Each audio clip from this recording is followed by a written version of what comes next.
শুনছি কামিল বাবা আছে তাবিজ বাবা অরণ্য গেলে বুড়া মানুষের মতো বলে বন্ধ হয়ে যা আমার অরণ্য যাওয়ান লাগবো। তাবিজ বাবা, ও তাবিজ বাবা, আপনার নাইছি জরুরি দরকার বাবা, বাঁচান আমার বাবা, বাঁচান বাবা। কি হয়েছে তার খুলে বল। মানুষ কি বোকা, বলেছি যে ঘটনাটা খুলে বল, ও সব কাপড় চোপড় খোলা শুরু করছে। বাবা বড় তো হয়ে গেছি, এগুলা কথা কইলে শরম করে, রোগের কথা না কইও পাই না। এই ডিপ কলটারে দইরা সারি হইলে হুক না খেত, সকালে উঠটা দেখি আমার বিছনাথ পানি। বাবা একটা উপায়টা কি করে দে বাবা, আমি তোর বাঁচতেছি না বাবা। এই কথা, আরে কত মানুষের পেশাব আমি একেবারে বন্ধ করে দিছি, আর তুই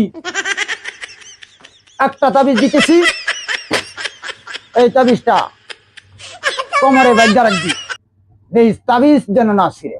আন্তরু মান্তরু ফসকাতুরু, খাজা বাবা লেংটা বাবা এই ছাড়া বাল্লা যা, আরো আশেপাশে যারা আছে তাগো বাল্লা যা। এই একটা লম্বা তাবিজ দিয়ে দিচ্ছি, এটা কোমরে বেঁধে রাখবি, দেখবি তুই আর কোনোদিন পেশাবি করবি না।